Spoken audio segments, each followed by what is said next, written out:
Okay, so I'll show how to turn this picture into this animation.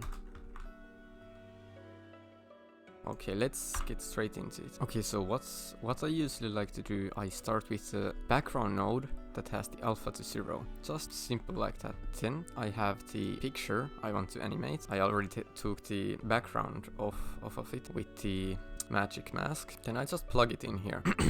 Then what I will do is I mask the hair out. I did this in 2 parts because my PC was lagging, but you can do this in one mask. Then when you have the hair masked out, you will get this like as the background. And what we're basically doing right now is we're doing the base for this guy.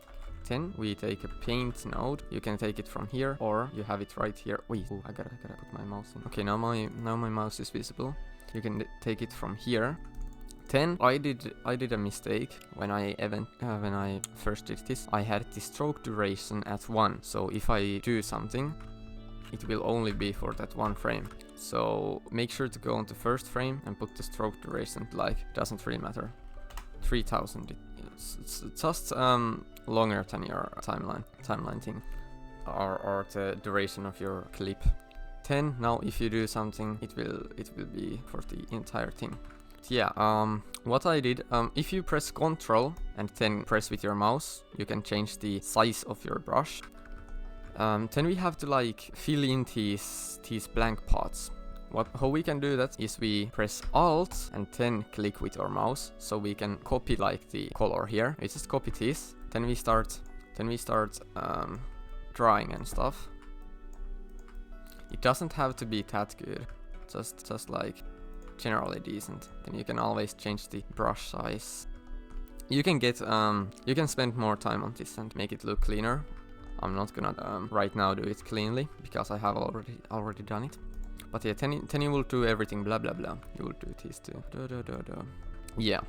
Then when you have done everything you need to, I'll just copy this. Alright, I have to go to the right frame. Here. This is what I did.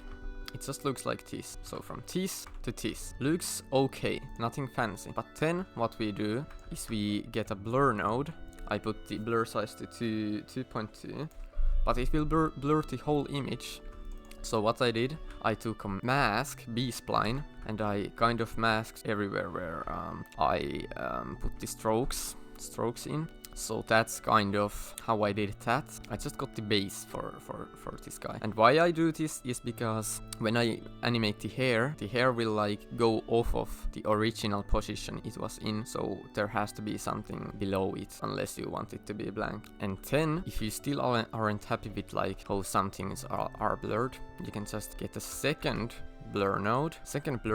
I put the blur size to 10 this time. And I just started masking everything I wanted to be blurred better. I wanted some more blur there.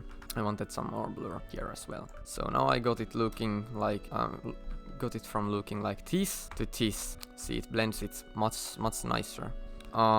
Then, because I put the stroke only to 1 when I initially did it, I had to just render the 1 frame where I had the stroke. And I rendered it, freeze framed it so I could get it bigger.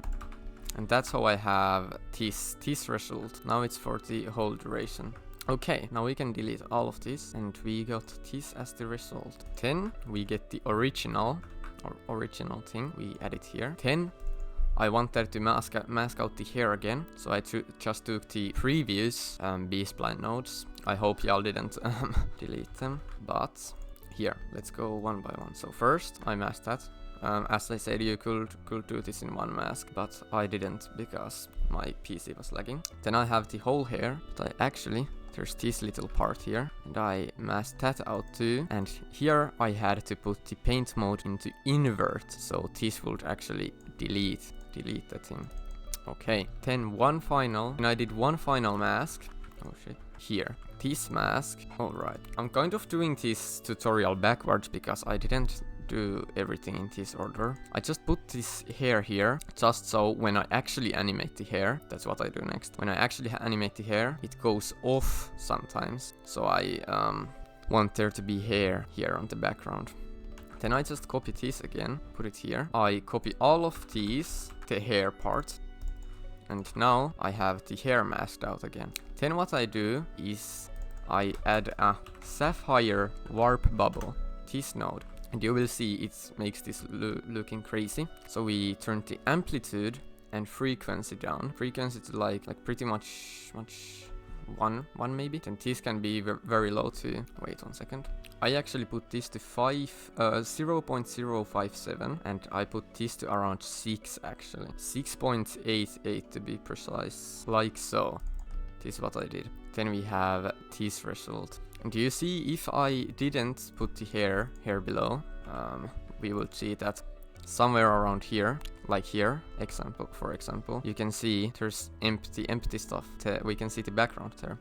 So that's not what we want, so I put this here, and now there's no empty space there. But yes, now that we look at this, we notice that the hair is going above the throat, even though it's supposed to be behind the throat. So how we can fix that is we take this, put it here, I put hair mask, then I put another hair mask, but this didn't work for some reason. I was wondering like what the fungus made.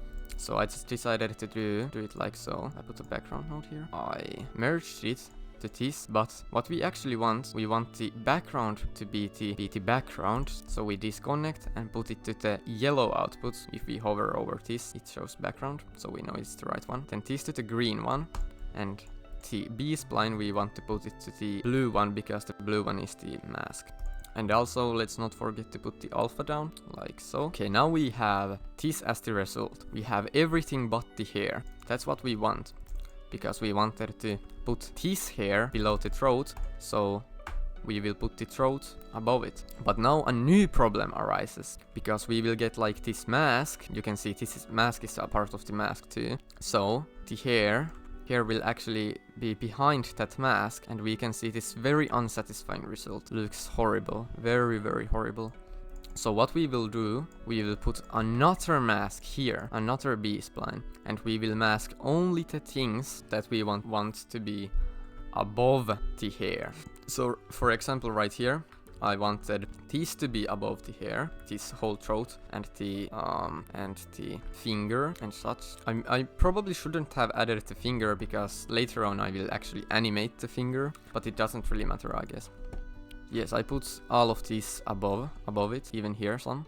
Then I put a little bit of soft edge to make the result look cleaner. Then the next part, I want to animate the hand. So for that I need to remove Marlow here. How I did that, I put here the image, and then I just used magic mask to mask out Marlow, and this is the end result. Then I just exported that separately as an image, and here I have the image. Then I used this masked out Marlow to add it to here. Then, actually no, let's go back a bit. I wanted to get Marlow out of here, so I put a background node. Then I put this Marlow as the mask of the background node. So when I put her as the mask, I realized that we can still see a bit of Marlow here and there. So I wanted to expand this somehow. So I realized I could use some kind of stroke or outer layer thing. But there is no stroke or outer stroke thing.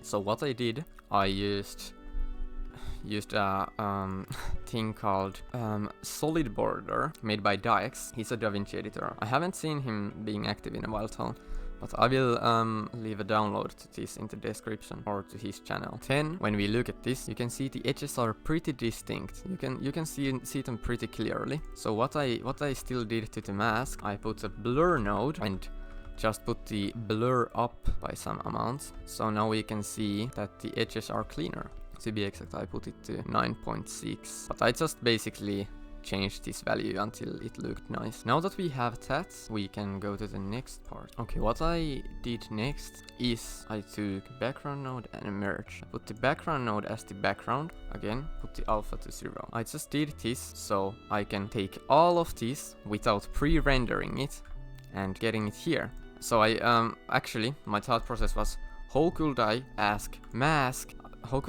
mask to all of these here? So I just put everything into this merge as the foreground, And when you put a mask to a merge, it puts the mask to the foreground, not onto the background. So then I took a B-spline again. I masked out the hand, not like this. I actually did it well. I masked out the hand somewhat decently.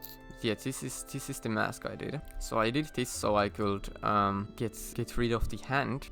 So I used the same thing again. I put the background node here. Oops, wait, does it? Oh, I put the merge here. I merged the background. I put this as the mask for the background. So we can see now we have the hand here. And it is like so. Oh, also I forgot to mention this. I don't think I used the black color. I took a color somewhere around here and used this. But yeah, then again, I wasn't satisfied with the result. So I just put again, oh oops, wrong one. I put to the mask, I put the border solid so I could expand it. 10. This time I actually put the blur here. And I put the blur size to 8.5, like so.